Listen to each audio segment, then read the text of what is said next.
Some movies don't just entertain, they survive decades of ridicule, box office bombs, and changing tastes to become unstoppable cult icons.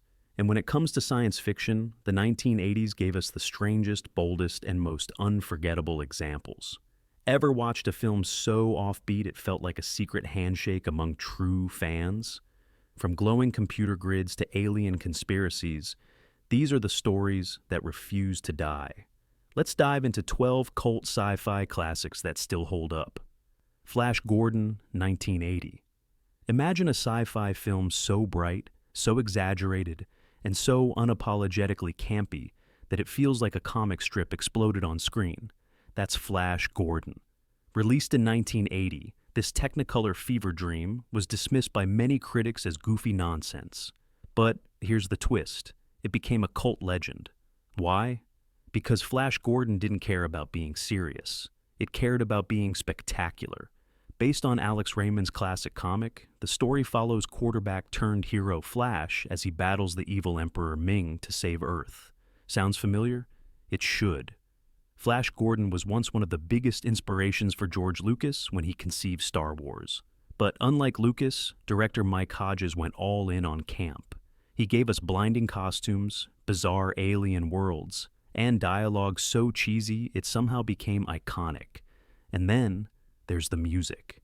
Queen, in their full 1980s glory, delivered a soundtrack that is still instantly recognizable. Freddie Mercury belting "Flash, ah," has become more legendary than the film itself. To this day, the soundtrack is celebrated in concerts, commercials, and pop culture references. The film was not a hit in theaters. In fact, it struggled to even find its audience. But cult fans embraced it with midnight screenings and VHS rentals. Cosplayers recreated the wild costumes, musicians sampled its audio clips, and fans reveled in its sheer commitment to excess. The movie that once looked like a failure became a badge of honor for those who understood that sci-fi could be fun, weird, and over the top. Flash Gordon endures not because it's perfect, but because it never apologizes for being ridiculous. It's a psychedelic time capsule of 1980s imagination, one that proves sincerity and camp can live side by side. Escape from New York, 1981. Before dystopian futures became a Hollywood trend, John Carpenter delivered one of the grittiest visions of them all: Escape from New York. Picture this: Manhattan turned into a maximum security prison, sealed off from the rest of the country. Every criminal is dumped inside, and survival is the only rule. Now, imagine sending in a one-eyed outlaw to rescue the President of the United States. That's the premise. Kurt Russell plays Snake Plissken, the ultimate anti-hero. With his eye patch, gravelly voice, and don't-care attitude, Snake became an instant cult icon. He wasn't the squeaky-clean hero audiences were used to. He was cynical, dangerous, and unpredictable. A character that felt ripped from the punk energy of the era. And in Carpenter's hands, New York isn't just a city. It's a character in itself, a decayed, neon-lit nightmare filled with gangs, corrupt warlords, and endless graffiti. What makes Escape from New York special isn't just its concept, it's the atmosphere. Carpenter's low-budget but brilliant production design turned an abandoned saint. Louis into a crumbling Manhattan. His synth-heavy score created a pulse that still feels modern. Every shadow, every flicker of firelight, every synth beat drips with tension. The movie wasn't a massive blockbuster, but it quickly became a cult sensation. Fans loved Snake's quotable lines, the gritty look, and the subversive idea of making the government just as dangerous as the criminals. The film's legacy grew even stronger with VHS circulation, midnight screenings, and endless references in comics, games, and even professional wrestling. Decades later, Escape from New York still feels fresh. Its vision of a lawless city has inspired everything from video games like Metal Gear Solid to modern dystopian thrillers. And Snake Plissken remains one of the coolest anti-heroes ever put on film. In short, Carpenter didn't just make a movie, he gave us a blueprint for dystopian cool. Heavy Metal, 1981. What happens when you take the underground world of fantasy art, blend it with pulpy sci-fi stories, and pump it full of loud rock music? you get Heavy Metal, one of the strangest animated films ever unleashed on American audiences. Released in 1981, this Canadian-American co-production hit theaters as an anthology of surreal, violent, and outrageous science fiction tales, all linked by a mysterious glowing orb called the Loch Nar. Each segment feels like it came from a different planet. You've got muscle-bound warriors, post-apocalyptic wastelands, space smugglers, and even a cab-driving skeleton cruising through New York. The animation is wild, swinging from psychedelic colors to gritty hand-drawn chaos. And the soundtrack? Absolute fire.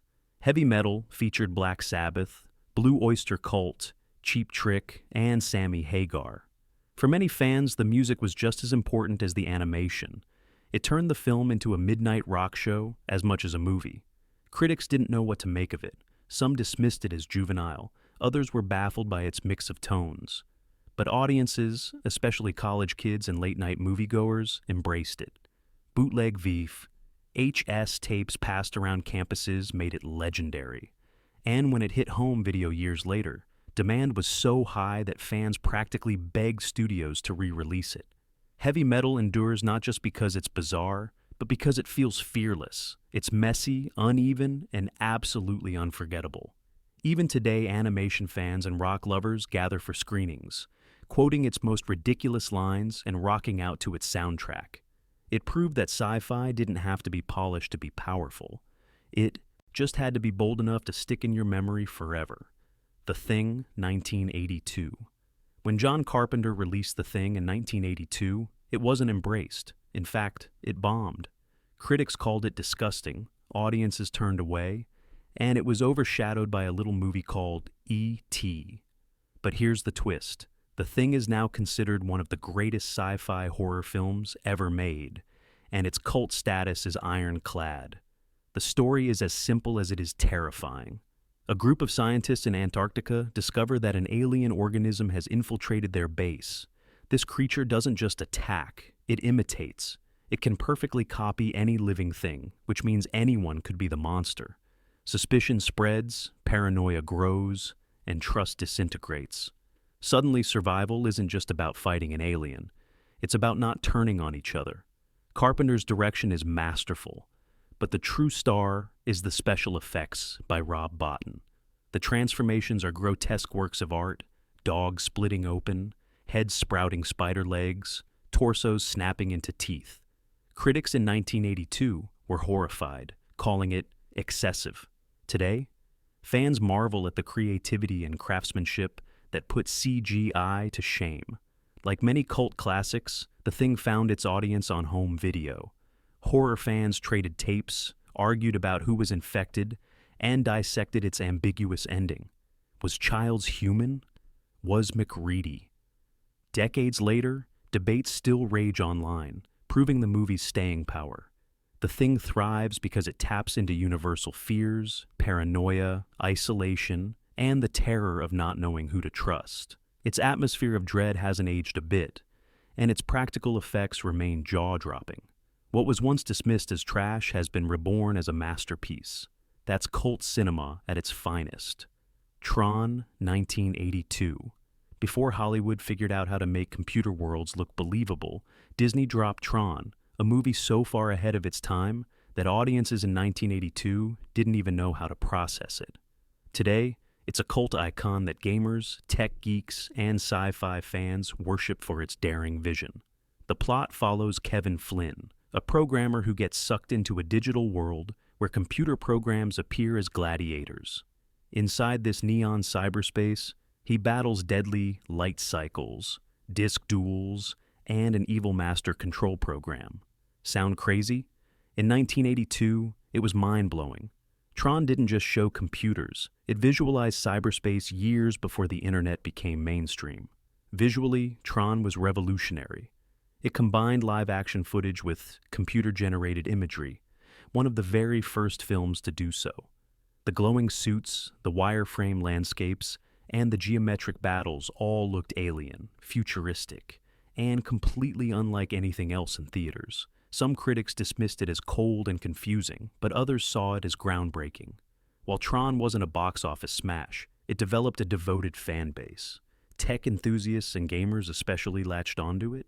By the 1990s, it was being praised for predicting the digital age.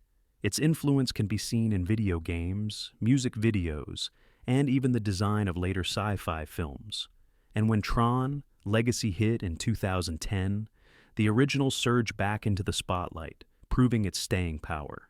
What makes Tron endure is that it feels like a time capsule and a prophecy at once. It's both retro and futuristic, a bold experiment that stumbled commercially but thrived culturally. For cult fans, it's not just a movie, it's a digital myth that came true. Videodrome 1983. If The Thing was body horror with monsters, Videodrome was body horror with television. Directed by David Cronenberg, this 1983 shocker is one of the strangest and most disturbing sci-fi films ever to come out of the 80s. And that's exactly why it has such a rabid cult following. The film follows Max Wren, played by James Woods, a sleazy TV executive constantly searching for the next outrageous show to boost ratings. He stumbles upon a mysterious broadcast called Videodrome, a signal filled with violence and unsettling imagery. But it's not just a program, it's a weapon. The signal begins to warp Wren's reality, fusing hallucinations with his own body. Soon he's growing grotesque mutations, like a pulsating stomach slit that swallows videotapes and guns. Cronenberg wasn't interested in making a typical thriller. He was exploring the idea of how media invades our minds and bodies, shaping what we believe is real. At the time, critics didn't know what to make of it. Some called it sick, others called it genius. Audiences largely stayed away, but for those who got it, Videodrome was like a prophecy. And let's not forget the visuals. Rick Baker's practical effects are both horrifying and brilliant. Fleshy videotapes, twitching screens, and bodies merging with machines. They still make modern audiences squirm. Add to that Cronenberg's trademark chilly atmosphere, and you get a movie that feels less like a story and more like a fever dream. Videodrome bombed in theaters, but cult fans adopted it through late-night screenings and VHS tapes.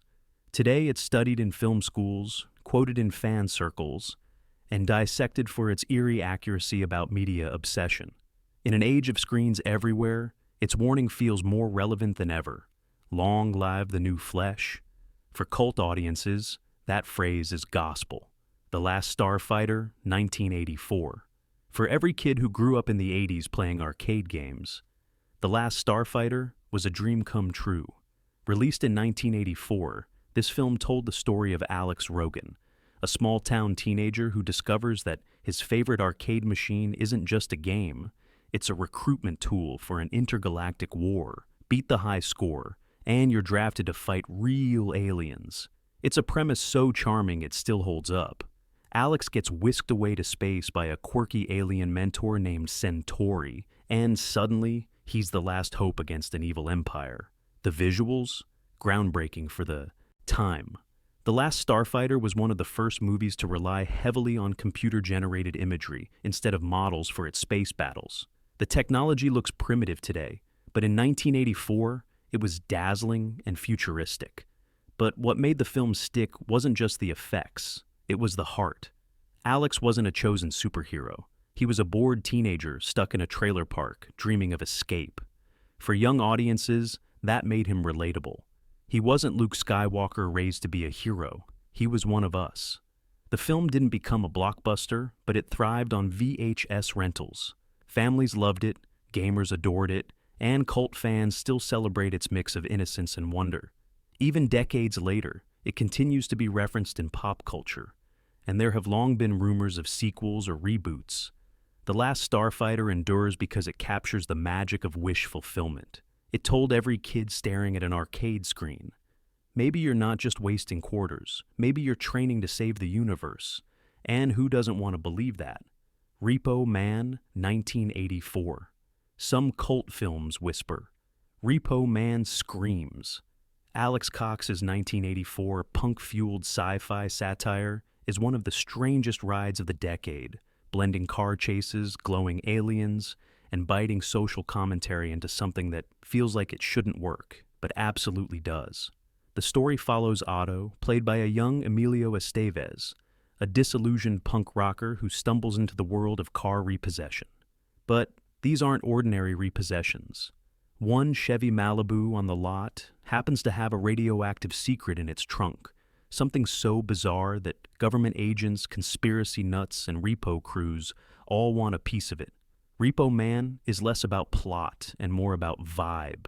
It's dripping with punk energy, graffiti-covered streets, grimy diners, and characters who deliver quotable lines with deadpan absurdity. Harry Dean Stanton steals scenes as Otto's mentor, Bud, who teaches him the repo code with zen-like weirdness. Meanwhile, the soundtrack blasts with Iggy Pop, Black Flag, and suicidal tendencies, cementing the movie's identity as punk cinema at its finest. Critics were divided at release. Some dismissed it as chaotic nonsense, but others recognized its originality.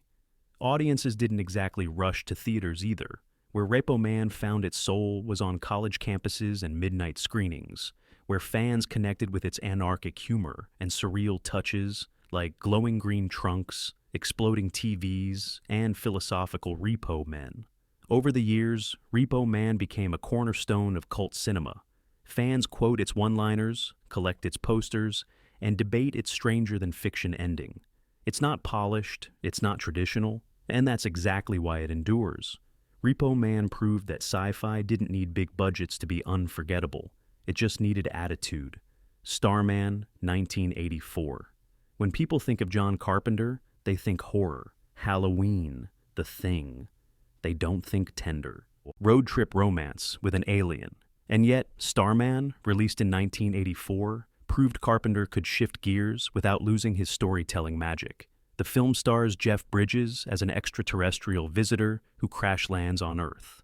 To survive, he takes on the form of a dead husband, much to the shock of his grieving widow, played by Karen Allen.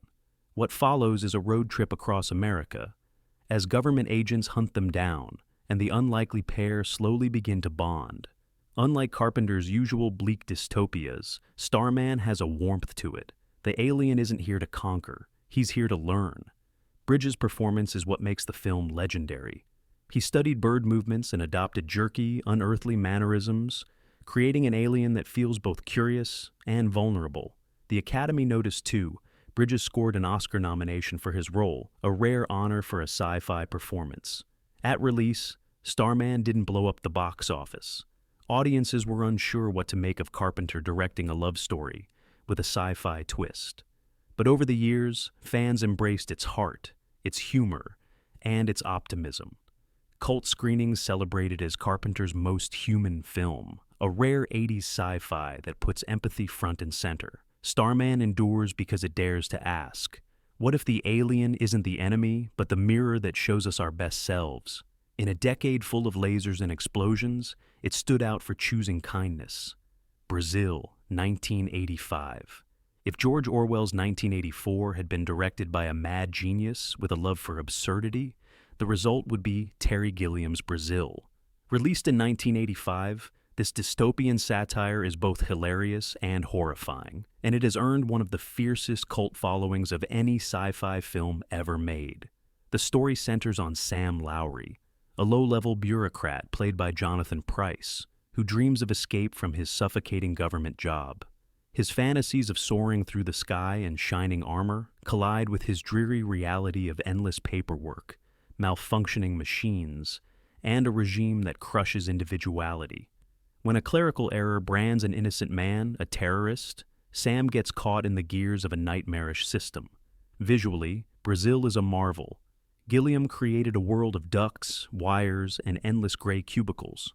Machines don't work properly, screens glitch, and technology feels like it was cobbled together from spare parts.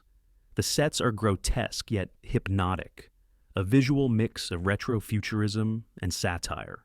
But what really sealed Brazil's cult status was the behind-the-scenes war. Universal executives hated Gilliam's cut, calling it too weird and depressing. They chopped it into a happy ending version for U.S. audiences. Outraged, Gilliam fought back, even taking out a full-page ad asking, "When will you release my film, Mr. Heil?" Eventually, his original cut was restored, and fans rallied around it. Brazil bombed in theaters, but on VHS and later DVD, it thrived. Film students dissect its layers of meaning. Cult. Audiences memorize its absurdist humor and celebrate it as a protest against conformity. Brazil survives not just as a movie, but as a symbol of artistic rebellion. It showed that even in the face of studio interference, imagination can win. The Hidden, 1987. By the late 80s, sci-fi thrillers were everywhere, but few were as bizarre and entertaining as The Hidden. Released in 1987, this low-budget gem combined buddy cop action with alien invasion mayhem and somehow nailed both. The story begins with a mild-mannered man walking into a bank, suddenly pulling out a shotgun and going on a crime spree. Turns out, he's possessed by a slug-like alien that hops from body to body, leaving chaos in its wake. Enter FBI agent Lloyd Gallagher, played by Kyle MacLachlan, and a grizzled LAPD cop, played by Michael Nuri, who must stop the creature before it destroys the city. What made The Hidden stand out was its pace and attitude. It's non-stop chaos, car chases, shootouts, and a killer soundtrack blasting rock anthems. But beneath the adrenaline, it has a clever twist. MacLachlan's character isn't exactly who he seems either, adding an extra layer of sci-fi intrigue. The film wasn't a blockbuster, but on VHS, it became a sensation. Fans loved its mix of gritty action and outrageous alien effects. The slug creature, while obviously a practical effect, had enough gross-out power to stick in viewers' minds. And the idea of an alien enjoying sports cars, guns, and heavy metal, that was pure 80s cult gold. The Hidden remains beloved because it embraced being wild, pulpy, and fun. It's a movie that knew exactly what it was, a sci-fi crime ride that never slowed down. They Live, 1988. No list of 80s cult sci-fi classics is complete without They Live. John Carpenter's 1988 masterpiece wasn't just a movie, it was a middle finger to consumer culture, wrapped in one of the strangest alien invasion stories ever told. The plot follows Nada, a drifter played by pro wrestler Roddy Piper, who stumbles upon a pair of sunglasses that reveal the world's hidden truth. Billboards, magazines, and TV broadcasts are full of subliminal commands. Obey, consume, conform. And the wealthy elites, they're actually aliens in disguise, feeding off human complacency. Armed with this knowledge and a shotgun, Nada takes the fight to the invaders. Along the way, we get one of cinema's greatest fight scenes, an 11-minute brawl between Piper and Keith David, all over whether to put on the glasses. It's absurd, brutal, and unforgettable. At release, critics were split. Some dismissed it as cheesy B-movie nonsense, others hailed its biting satire. Audiences didn't flock to theaters either, but like many Carpenter films, They Live found new life on VHS and midnight screenings.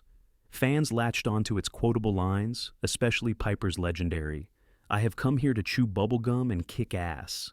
And I'm all out of bubblegum. Today They Live is more relevant than ever." Its commentary on advertising, greed, and hidden power structures feels timeless. Fans celebrate it as both cult action and social critique, quoting it, cosplaying it, and treating it like a rallying cry. They Live endures because it's more than entertainment. It's a wake-up call disguised as a sci-fi thrill ride. So there you have it, 12 American sci-fi films from the 1980s that didn't just survive, they thrived as cult classics. They weren't blockbusters, they weren't critical darlings, but they refused to fade away. Which one of these have you watched, and which do you think still holds up best? Drop your thoughts in the comments, subscribe for more, and remember, sometimes the strangest movies are the ones that never die.